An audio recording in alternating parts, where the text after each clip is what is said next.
you, listener, who are listening to this, are incredible. You are unique. You have amazing talents to share with the world, and you need to have the confidence to go out there and make things happen.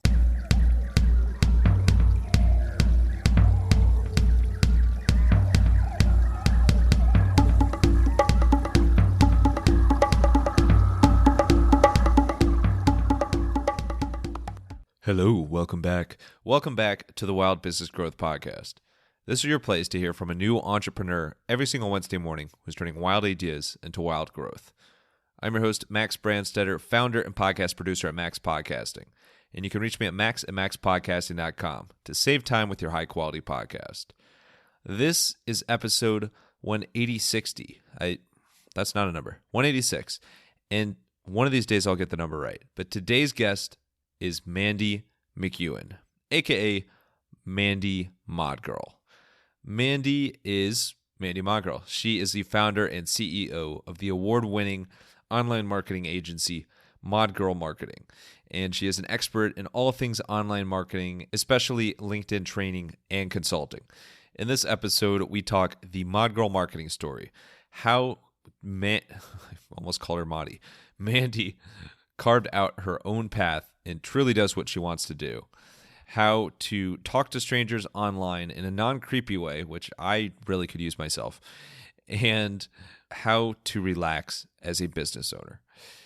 It is Mandy Madness. Enjoy the show.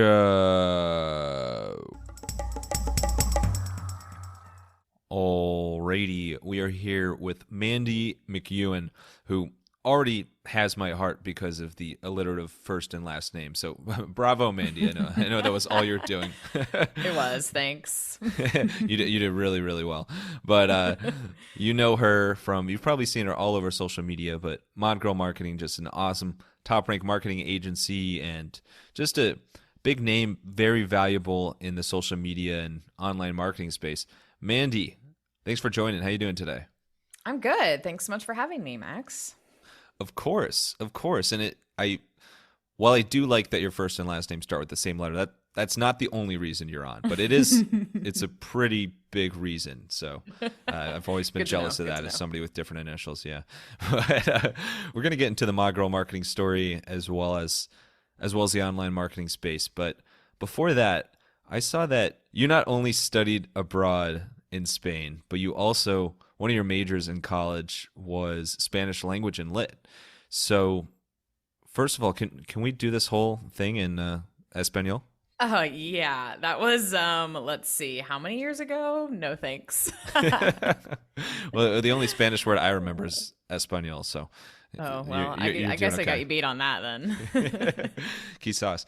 But that's a pretty big commitment to dive into a new language as a major in college. What made you go down that road?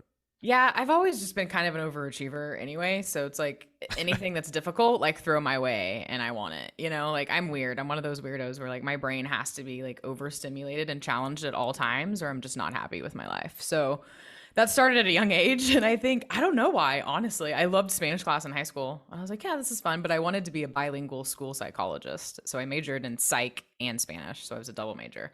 And then that didn't happen. But I'm excited, Max, because I'm actually going back to Europe for the first time since I've lived in Spain when I was 19 for a keynote speaking engagement in May. And I'm going to stay there for at least 6 weeks. And it's the Scandinavia region. So I'm speaking in Denmark. I'm going to Norway and Sweden and Iceland. And I am super stoked because I haven't been back to Europe since, back in the day, 2005, when I was just a little tyke. So Just a little tyke, exploring the world. That's amazing. I'm excited for you. I think like whenever you're trip planning, that it just adds like a daily excitement to you. But I have secondhand excitement for you because of this trip and the long time between. Norway, I think, is my latest fascination of like, I'd love to go there and see just the beautiful nature and outdoor scenery there and is it fords or fjords? I don't know how to say it. Yes, it is. I don't really know how to say it either, but I'm totally checking those out. I'm spending quite a bit of time in Norway. I'm excited. Perfect. Are you going to get to see the Northern Lights? No, because it's not, I'm going in June, like May and June. And over the I have summer, no idea how that works. Yeah, it's like a wintertime thing. I love all things like stars and astrology and space and all of that. I'm kind of a nerd in that regard too. And so I'm like, damn it, I'm going to miss that, but I'll go back. I'll go back and see that. So I'm going to be there when it's like in Iceland, it's sunny all the time, right? So they have like a midnight run. I'm looking into like a 10K, 5K where they like, it's literally midnight and the sun's still up. So the sun just, they don't get darkness in the wintertime. So it's pretty crazy. Have you learned anything or done any research on like how to actually sleep and be somewhat normal in those environments? Well, I ordered a fancy eye mask, so I hope that's all I need. I guess I'll find out. We'll be finding out. That's the secret to life, is just a fancy eye mask. Right? Yeah, we'll see. We'll see. So you have this amazing Euro trip coming up. I think study abroad for anybody is a pretty foundational time in their life. What is something that you learned from your study abroad in Spain?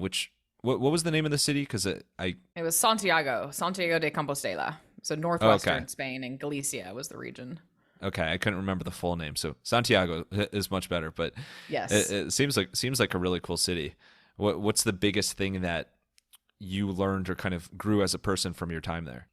I think it was just like a humbling experience. Like we were two little spoiled, University of Kansas girls, 19, and have a pretty good life, right? Like, and so we go to the poorest region in Spain where they put us because no one knew English, and here we are, these two little, spoiled American girls. And it was just a humbling experience, really, on like, okay, we are not the only ones in the world, us little Americans. Like it was just a way to see different cultures, see how different people live, and to just kind of change our perspective on like, there's a whole other world out there that's incredible and amazing, and things that I would have never even thought of if I hadn't have ventured outside my little bubble in Kansas, So it was more of that, of like the culture and kind of dialing it back on like, look, there's so much out there. Like it really did get me to want to travel more and get out of Kansas, right? And that's why I moved to California, and it prompted me to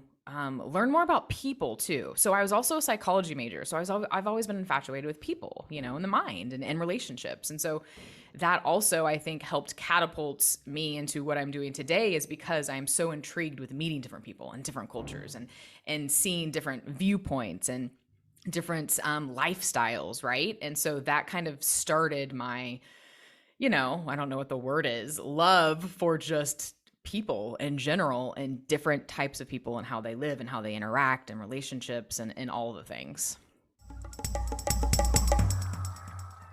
So your check is in the mail. It's being shipped right now for that fantastic segue. We're going to wait yes. while it arrives to you. Oh, it's coming. But you teed that up. You teed that off perfectly. Let's get to your agency story and online marketing. And so obviously you have a passion for people. You have that passion for psychology and you could have started a Spanish marketing agency. That would have been cool. But I know, right? But you have a top-ranked marketing agency, My Girl Marketing, which I've been seeing in the social media space for years and years. And you've done awesome stuff with your Facebook group and kind of all different, wow, this sounds super marketing corny, but all the different levers you pull on social media to be out there. But what was it in the first place that gave you an idea that, hey, I might actually be able to start my own agency one day? Yeah. Going back to the fact that I wanted to be a bilingual school psychologist, and the reason I didn't is because I thought I was smart enough to take the GRE without studying to get into graduate school. And I wasn't smart enough. I failed, and I was stubborn and annoyed. So I just went and got a job, right? So I graduated early, kind of a nerd, graduated early from high school and college, and then just went and get a job because I failed the GRE and I thought I was, too cool to retake it and study. So I went and got a sales job. You are very cool, to be fair. So okay, well, don't be too hard on yourself. Got a sales job, and it was in home improvement. Okay. So I got a couple of sales jobs in home improvement. And meanwhile, I realized I did not like working for people. And, I'd obviously had jobs growing up and stuff, but like not to the degree of, when you graduate college and get a real big girl job, a little bit different. So I was like, I don't like this, I want to do my own thing. So I started researching like how to make money online, literally like typing in how to make money online, like everyone else and their dog, and this was back in 2007. Okay. So I just recently graduated college, and I was like, realized I didn't like working for people, started Googling stuff, and then just started trying out all these different methods of making money online, like multi-level marketing. And then I found SEO, and I found like how to build HTML websites. And I kind of fell in love with like the online marketing. And it was wild, wild west back in 2007, right? Like this is before you needed social media. SEO was crazy. You could do crazy like spammy things and rank at the top of Google. Like PPC was cheaper. Like it was the golden days of online marketing. That was when I think that was around the time that I like first like I was resistant, but my friends were like, dude, you got to get on Facebook and like, because that's where everybody's sharing photos. So you were a late one on Facebook then, eh? Yeah, I was a bit of a laggard and different. I was years later, the same thing with Instagram, but now it's like, I don't know, the landscape's changed so much. Oh yeah, it's so completely different. And so I started doing my own stuff. Like while I had these sales jobs, selling paint and windows and home improvement, 2 different jobs, I was Googling, and trying things out and spending my own money. And long story short, fell in love with SEO. And then I taught myself HTML, and I was building like these HTML websites from scratch before I found that WordPress existed. Then I started doing WordPress. And so I started making these affiliate websites. So I started off as an affiliate marketer online while I had a full-time job. And so I just started making these websites and selling all sorts of random stuff, from like health products to like dog treats and horse training and like anything under the sun, you name it. ClickBank, a lot of digital products. And so I was getting these websites ranked. I was pretty good once I found WordPress. I was making these awesome WordPress sites, but the commissions were so low. I was making like, $5, $10. And I'm like, I can't quit my job off of like $100 a month. Like this is ridiculous, So universe coming in hot. I heard a business owner that was a roofer that I was working with at my sales job talk about how he was annoyed with his web design and SEO guy, and how he thinks he's ripping him off, and how he hasn't been showing up in Google and his website's crappy, and he's just so annoyed with this guy. And like a light bulb came on, and I was like, man, I've been busting my ass over here making these amazing websites, ranking them in Google and making pennies, right? And I'm like, I could do this for businesses. And so that's what I did. And so I started talking to these business owners, and then I started emailing people that were on like the second and third page of Google in Overland Park, which ironically is where I am sitting right now, visiting family and friends in Overland Park, Kansas, which is exactly where I started my business, even though I live in California now. So I was here in Overland Park. You positioned yourself there just for this interview, just to make the story great. Exactly. I did. The extra I mile. totally did. I'm really, really going hard for you here, Max. Okay. So serious business here. So I started emailing like chiropractors, like on page like 3 and 4 and 5 and 6 in Google. And I was like, hey, you're not in page 1 in Google. I can get you on page 1 for free. All you have to do is pay me $500 once I get you to the top 3 spots in Google. It's free otherwise. And so I had some takers on that. And then I started doing it for roofers, and then I got some takers on that. And then they started telling their friends, and then I started doing their websites because all their websites were crappy. So I get their crappy website ranked on page 1 in Google. And then I was like, by the way, your website's horrible. You need to pay me to make you a new website. So then they would pay me to make a new website. And then they just started talking to their friends, and Kansas City is incredible. And it's a tight knit, community. And next thing I know, and this was in 2010. So I was doing affiliate marketing for about 3 years before I decided to go the business route from business owners, complaining. And that's when it just started taking off and just word of mouth. I didn't even have like a at first I had like a crappy website. Like my own SEO was like non-existent. My website was horrible. And it was really just word of mouth. I'm like, hey, I can do this for you. I have amazing affiliate websites that are incredible, but like Mod Girl didn't really, kind of exist in the beginning. And then once I realized I had something here, I was like, oh man, I think I have something here. I think I can turn this into a business. And that's when I created Mod Girl, and then was able to quit my job and do this full time. Oh my God. That's, out of anybody I've spoken to, you have one of the most like carving your own paths and just like researching and figuring it out stories. I mean, that rolls off the tongue that I've heard. I mean, you clearly were somebody that really didn't like working for somebody else, and you knew that there were more opportunities out there to do something on your own. You just needed to find what it was and try stuff out. Exactly. So that's really inspiring in itself. You mentioned that you offered to get people top 3 on Google before they even paid you. How did you have the confidence and the tactical know-how to actually do that? Well, I was doing SEO for 3 years. And so local SEO was like, back in the day, local SEO is actually a lot different now than it was back in the day. But back in the day, local SEO was easier than global SEO, right? So I was ranking globally for these crazy keywords for my affiliate website. So I was like, hell, if I can do this, I can get Overland Park roofer ranked on page 1 in Google, no problem, right? And now it's a lot trickier. You got the list, you got Yelp, you have all these big, directory sites you're competing with. You have like the Google Maps, you have to do all sorts of things with. So in 2010, it was a lot easier to get people ranked, on the first page of Google. And I just had the confidence because, I have a lot of confidence in general, always have and always will. So I'm of the notion that I can do anything. And I'd been doing SEO for 3 years and killing it. And so I was like, yeah, I can do this. And I was able to do it. And I didn't even need to do it. I think I only did it for 2 people for free. And then after that, I didn't even need to do anything else for free because I started getting referrals that the people that I originally signed up started hiring for more things and they would pay me on a monthly basis, so it only was a good, foot in the door kickoff. But yeah, I just had the confidence because I had been doing it for 3 years myself. And what was it that you think drove those referrals? The fact that I'm awesome, obviously. Come on, Max. Yeah, this is what finally sold me to ask you on the podcast. You know what? She's awesome. It's just about time. No, I was getting amazing results, and I think I was unique. I was this young female. No one had ever seen anything like this. Back in the day, everyone that I knew was a male that was doing this, SEO and web design. It wasn't really a female thing back in the day, right? Now there's loads of females doing it, which is amazing. But when I started out, I was a very rare breed, this young female and so I think people were also intrigued that I was so good at what I did. And I was fun and young and, we could kind of be friends. And I was just totally different. And I genuinely cared about their success. A lot of agencies, they just don't care, right? They're just a number. So I would go above and beyond making sure that my clients had the best results possible and that they were incredibly happy. And I gave them more than what they paid me for, right? I'm an over deliverer in everything I do. And that is also what made me stand out. And that's what kept the referrals coming in. Yeah, you kind of under-delivered with that answer. No, if anything, you over-delivered. So with that, yeah, jeez. No, once you got the monthly recurring revenue starting, and it starts to feel like a real business. When you look back now, what was a key decision that you made that really started to pick things up from a revenue standpoint? Hiring people. Going to Fiverr.com, Max, was my first hire. I love it. I don't know what you're about to say next, but I love it. On the podcast that Fiverr has been so helpful. Just in these early years of my podcasting business, it has been so helpful.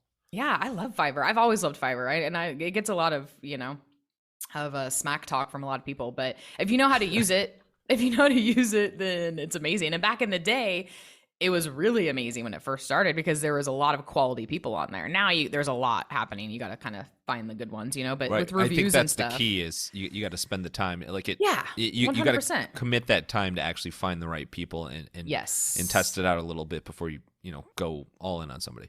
Exactly. And people are lazy generally. And so they complain. And I'm like, well, did you read the reviews? Did you message the guy, right? Did you do your homework ahead of time? Probably not. So yeah, my first, I was like, okay, I have something here. I can't do this myself. I was doing blogs and SEO and then started doing social media for people.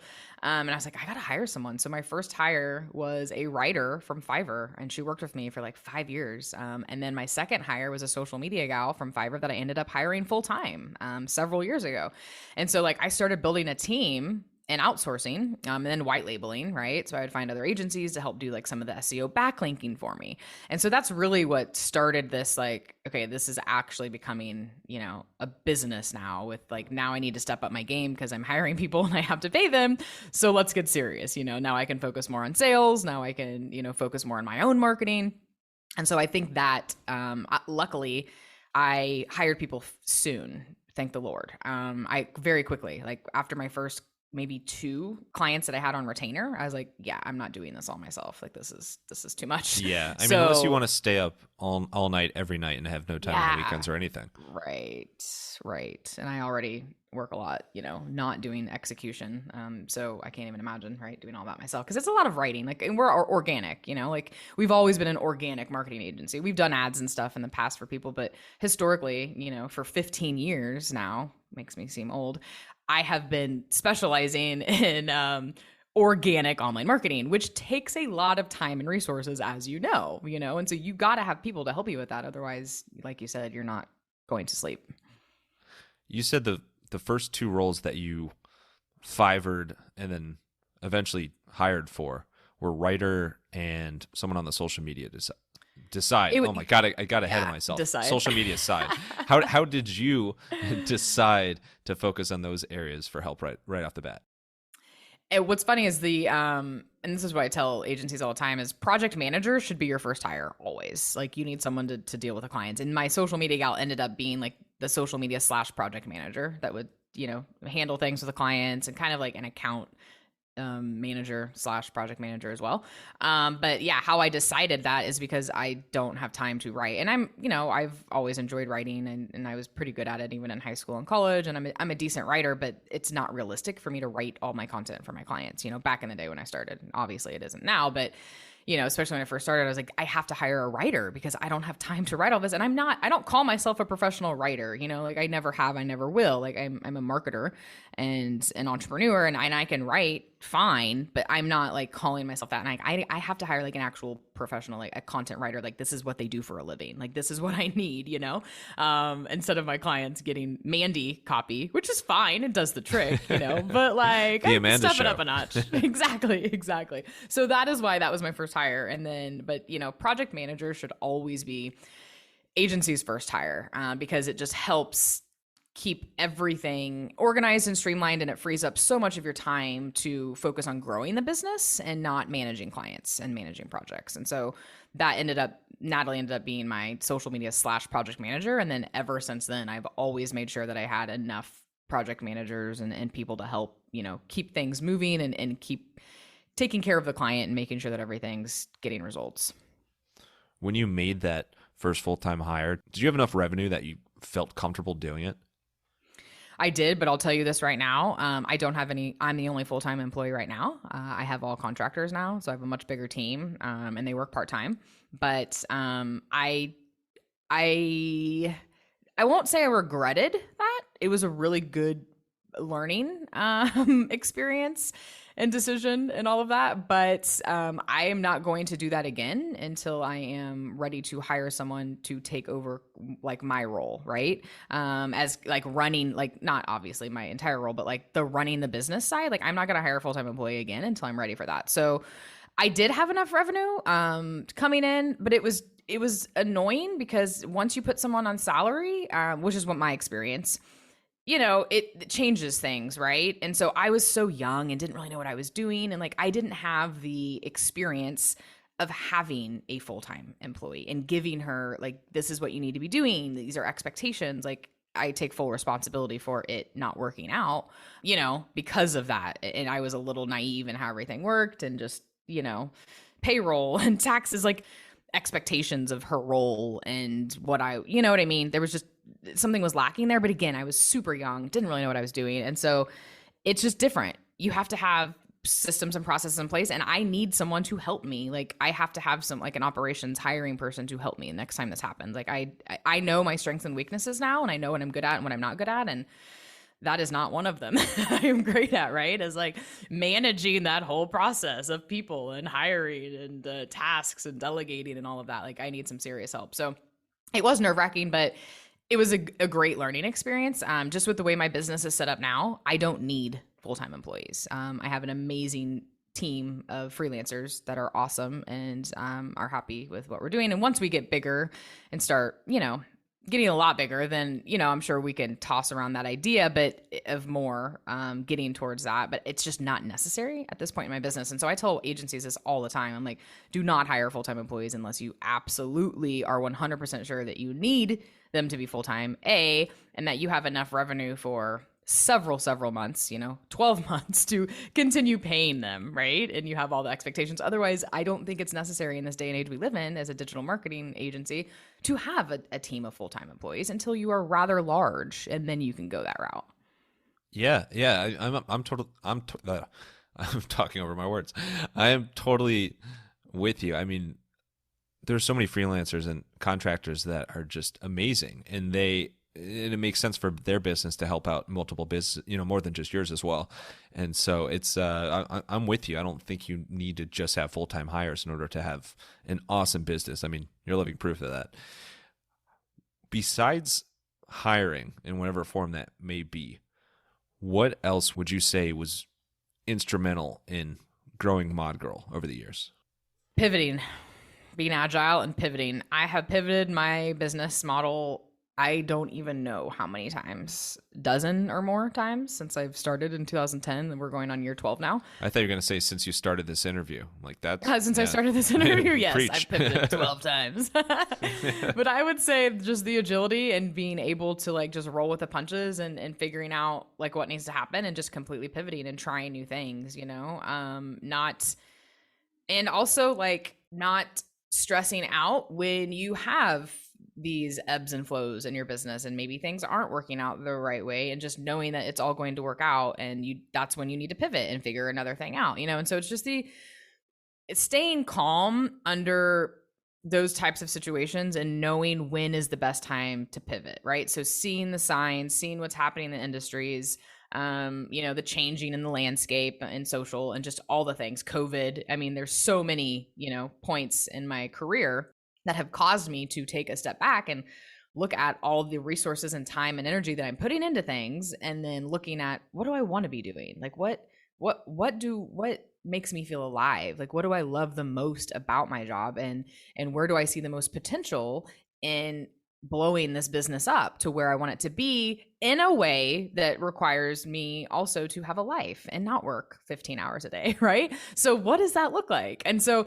it's taken me a while to get there, Max. I'm being honest. I mean, I started Mod Girl in 2010. Here we are in 2022.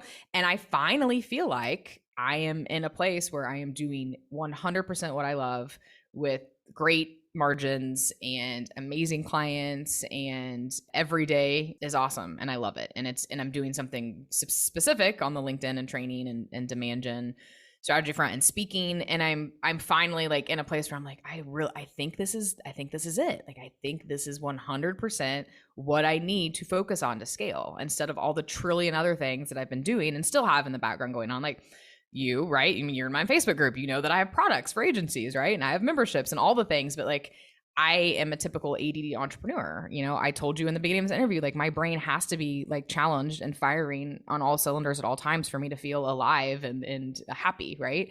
Which is crazy. But that's just how I am. And so now I'm finally at this place where I'm like, okay, no, this is awesome. But it's taken me a while to get here, and I've obviously been successful throughout the whole time, but I have pivoted, and you've seen it, right? Like I don't launch my products anymore in my Facebook group. Like I pivoted from that model of selling products to agencies. I still have some stuff out there, and I'll probably have some new courses in the next year or so for anyone, right, on LinkedIn and whatnot. So I'm not saying I'm never going to have courses again, but I had to know, like, look, it's time to pivot. You have to do what's best for you. And so I think that's another part of my success, but it's also kind of hindering too. It's like, it's awesome, but it's also annoying because I've changed so many times, right? And it's like, you read these books and you listen to the influencers, and it's like, focus on one thing. You want to succeed, focus on one thing and one thing only. And here I am. Exactly that voice and tone. Exactly that voice. Exactly.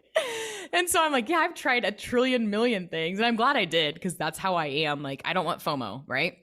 I wanted to know what it's like to have my own courses and my own mastermind and my own products and my own memberships and my own Facebook group and training and speaking and SEO clients. Like, it's like, for me, I had to know and I had to experience all of that for me to find this is where I want to be.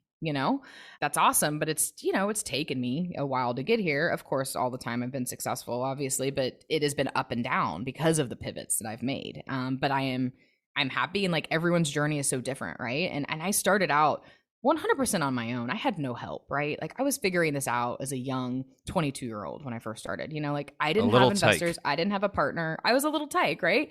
Like, so I've literally been figuring this out myself the entire time. I never had, I didn't partner with anyone. It's just me. And my mentors and stuff that I find along the way. But I think that's probably why my journey is also, and it also has made me a very dynamic marketer and entrepreneur, because I can do it all, like there's nothing that I haven't done when it comes to online marketing and even advertising, right? Even though I'm not an advertiser, I've done Facebook ads, I've done Google ads. Like I've literally dabbled in everything monetization wise online. I mean, everything that's legal and not sketchy, right? So that we know of, that we know of, right? And so now I'm to this place where I'm like, I can provide a ton of value to people and to businesses because of the experience that I've been on, because I wanted to try everything. Probably wasn't the best move from a revenue standpoint, for scaling a business, me literally wanting to try every single thing. But I have no regrets. And I think it made me who I am as a professional and a person, and sitting here today talking to you, because I do have amazing skill sets that a lot of people don't have, because I have done so much in my career. It makes me smile to hear you say that. Like, just trying out, as you said, a trillion million things. Sometimes it takes that to figure out what you actually love and what you enjoy doing. And you can hear in your voice like you're just glowing with what you're doing right now. So that's really, really, really cool. Of those things that you're doing today, like you mentioned, like the LinkedIn training, demand generation, stuff focused in the online marketing space, which of those are you like the most passionate about helping your clients and community with? Personalized online relationship building. So sales, online sales in a B2B world, but in a way that is different than what people have been taught and what people have been doing for years, in a way that resonates and makes people come across as a trusted industry expert and not just another sales rep, And this goes for anything. Like I train sales teams, but I'm talking to entrepreneurs here at the same time, right? So the LinkedIn and combining with email aspect is what I'm most passionate about, is showing people that there are better ways to start conversations with people and land meetings, and then eventually turn those meetings into clients. There are better ways that make you and your company come across as trustworthy and reputable and not slimy and desperate, Which of these two is better? Right? Exactly.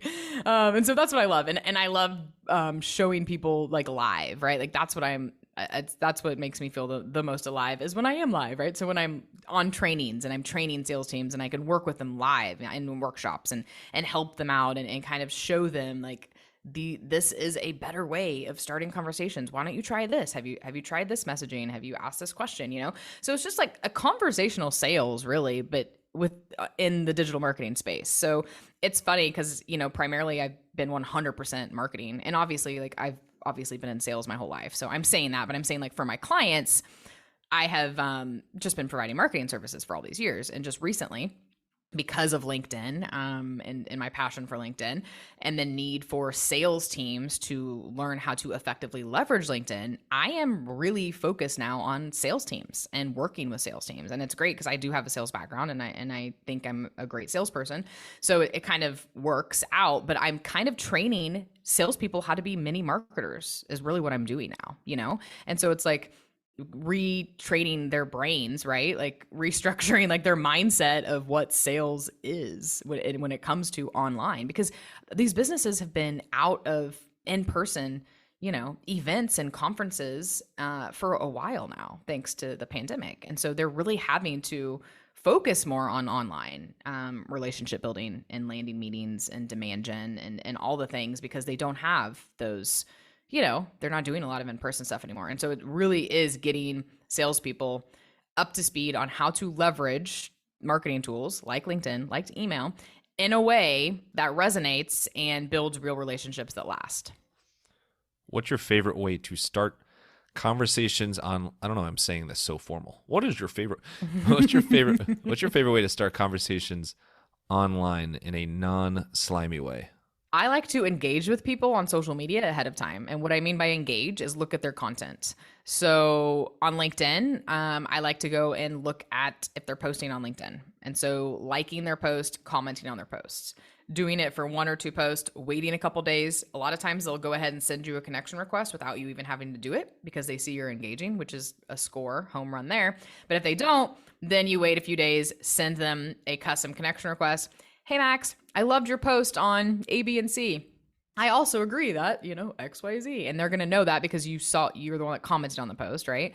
And then you send a custom connection request, tooting their horn, making them feel good, telling them their content's great, specific content, obviously, that you engage with, and then sending that connection request and then just taking the conversation from there and then asking questions, right? So I'm all about asking questions. So don't ever come out of the gate and tell people like, hey, I can do this for your team and we can do this and this and this and this and this, right? Like, it's okay if you mention what you do, but you shouldn't be pitching ever until you get on a phone call with someone. And even then it's more of a value, not really so much pitch.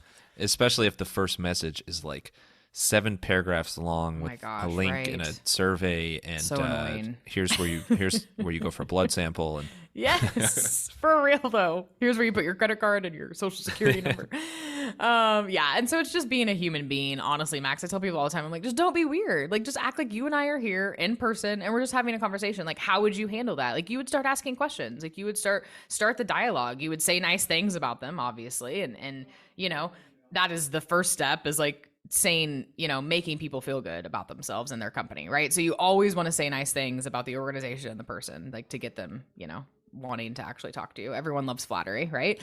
And then from there, just starting to ask questions on like, hey, like I noticed your sales reps profiles aren't optimized on LinkedIn. Are they using LinkedIn as your main prospecting tool? Question mark. You know, like that's just a random example that I use, one of the many. And so it's just like starting that conversation with people instead of coming out of the gate, just like you said, with like, you know, 7 paragraphs of all the things that you can do for them. I really like don't be weird, with the exception that as a weird person, that it's very difficult.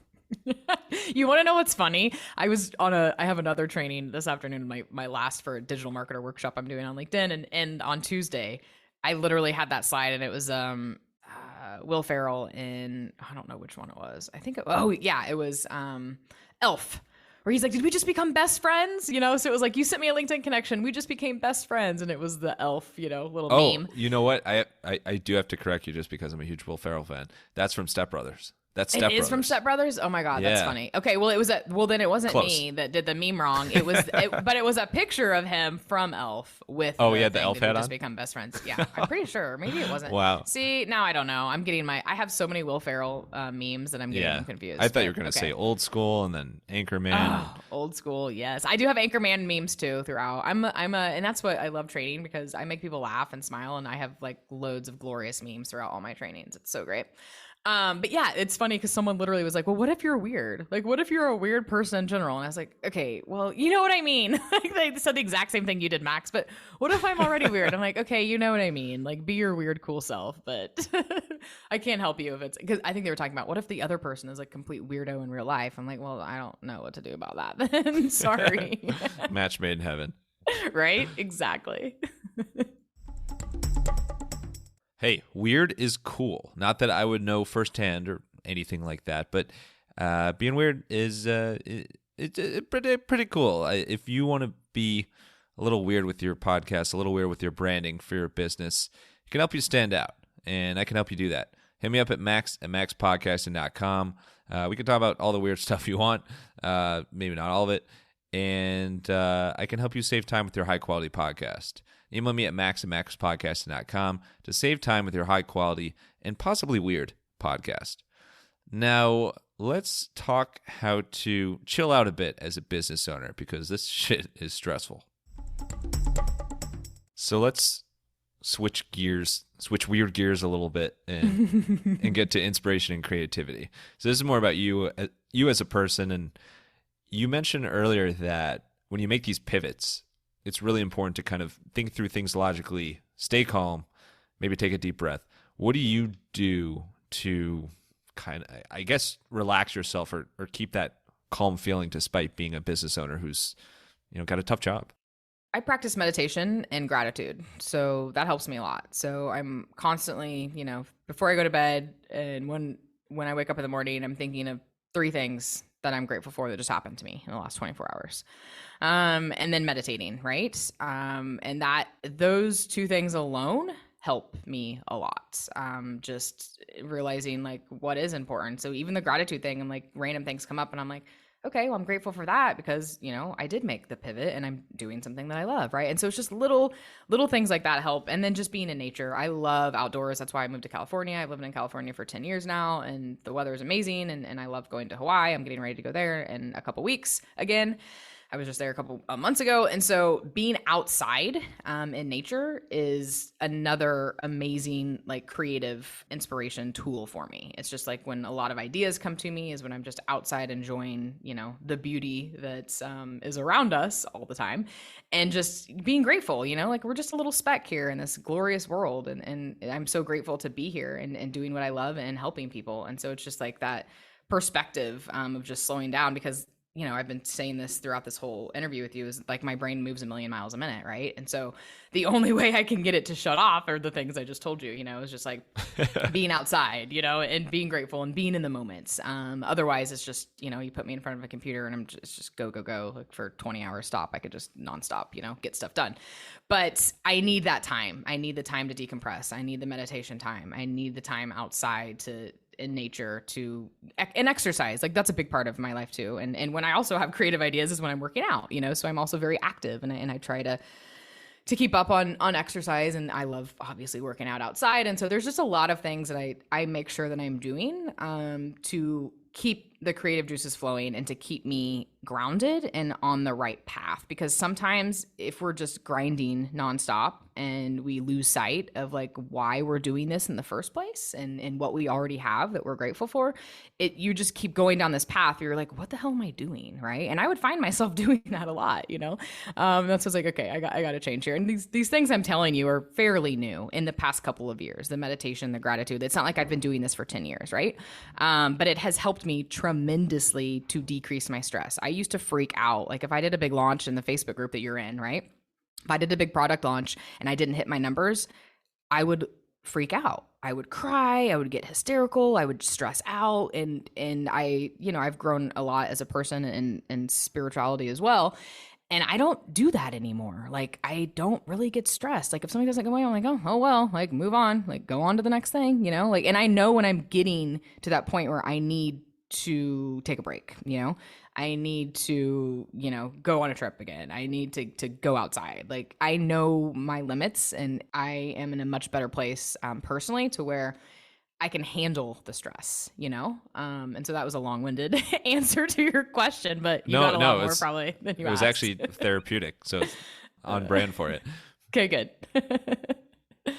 I have a theory that even like a millisecond in fresh air can brighten your mood, because like you don't need to go for like a 17-mile run.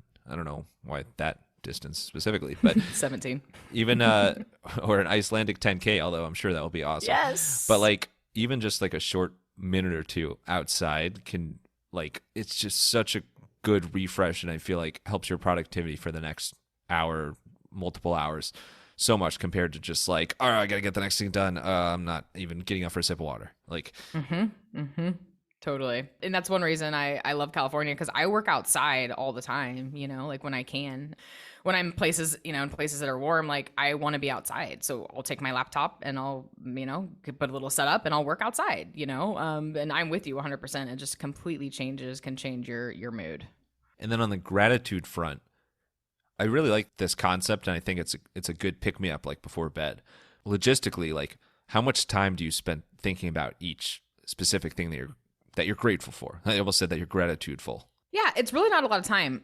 It's just they're really simple, So I'm grateful that I have an awesome friend, Jody, here in Kansas City, that is allowing me to stay at her house for a week for free. Like that takes 2 seconds, right? Like Shout I am so Jody. grateful. Yeah. Shout out Jody, right? I'm grateful for Jody as well. Actually. I know Jody's amazing. She's like, "What are you calling me?" I know, right? Exactly.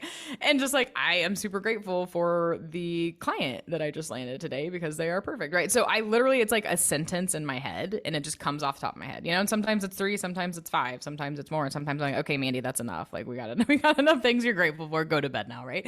But it doesn't. It literally comes to me fast, and I don't spend a whole lot of time like in my head going over, it's just very quick, like quick to the point, one sentence, move on to the next. So speaking of quick, let's wrap up with some rapid fire or quick fire Q&A. Just to have a little let's go for it. And cues everywhere. But let's get wild. You ready for it? Yep. All right. I usually say let's get wild after I ask that, so I'm all mixed up of sorts. But all right, let's get wild. So Santiago de etc., whatever the name was for the city, what sounds really cool. Compoleta, something Stella. like that? Compostela. All right. I had Santiago right. We got it. You did. Santiago. What's the coolest, absolute number one coolest thing to do there? Really the only cool thing to do. It's not really the coolest place, if I'm being honest. Spain is cool, but they didn't really put it. The cathedral. It's like this famous, huge cathedral that they have like the pilgrimage, and it starts in Santiago. And what that is basically like people like hike in this long distance. And I think the cathedral is like one of the main points. So people from all over the world come to see the awesome cathedral. And we had a little view from our tiny little apartment that we were renting from someone. So that is the coolest and only thing to do in Santiago, is to explore the cathedral. Appreciate the transparency. What is a weird talent you have that if somebody, friends, family, somebody calls you out for, doesn't have any impact on your business, but you're just really damn good at it? I like I'm really good at like throwing random. I like to cook, and so I'm good at like whipping up like really random dishes out of nothing. But that's not really weird. It's just like a skill I have. I mean, whipping it up out of nothing. So what's an example of that? Oh, well, I've been traveling so much that I haven't had to cook for the last several weeks, so I couldn't even tell you.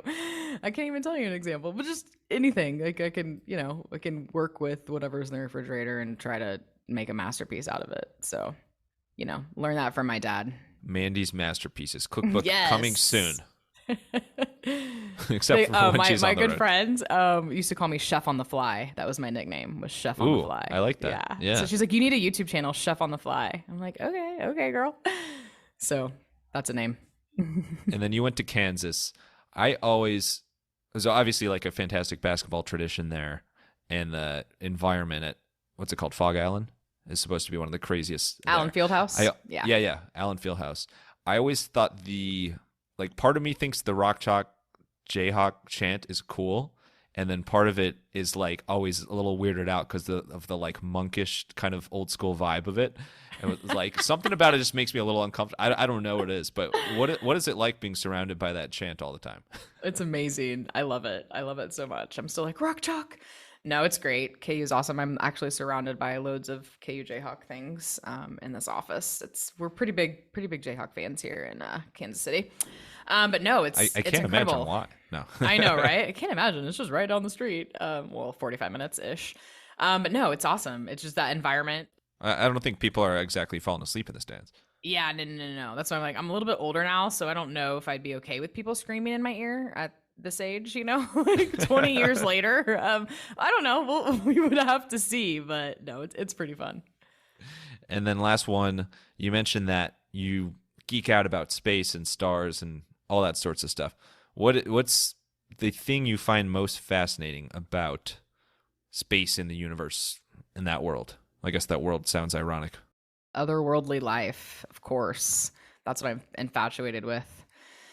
Extraterrestrials and anything, not even like intelligent life, just life, plant life, like what's happening on these other planets. Like there's such an amazing world out there that we have, we don't know a whole lot about, and so it's just amazing for me to think about that and the life that exists on other planets and all the things.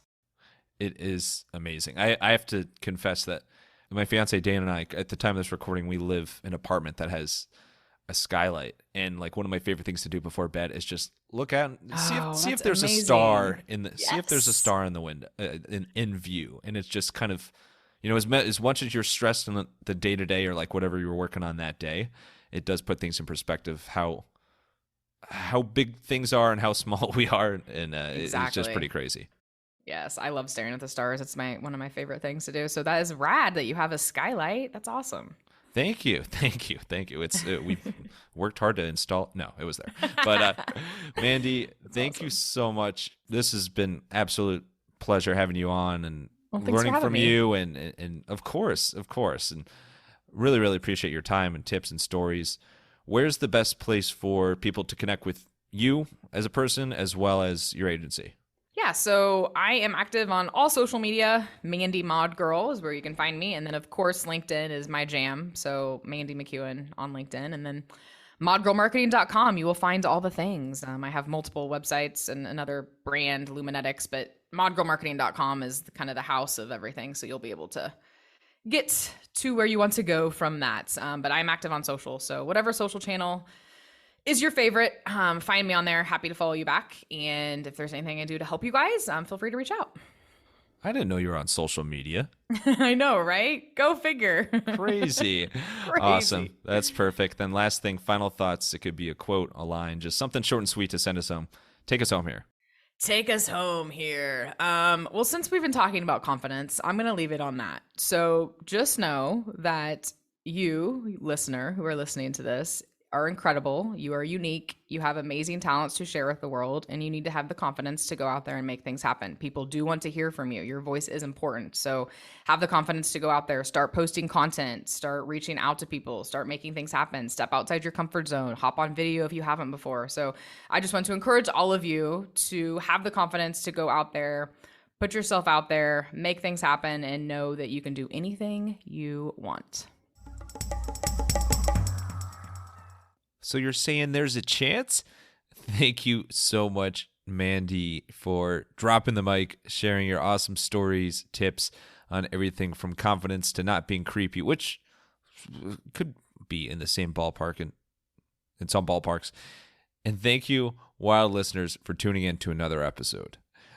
If you want to hear more wild stories like this one, make sure to follow the Wild Business Growth Podcast on your favorite podcast app and tell a friend about the podcast. You can also find us on Good Pods with the goodiest of the poddiest. And for any help with podcast production, you can learn more at MaxPodcasting.com. Until next time, let your business run wild. Bring on the bongos!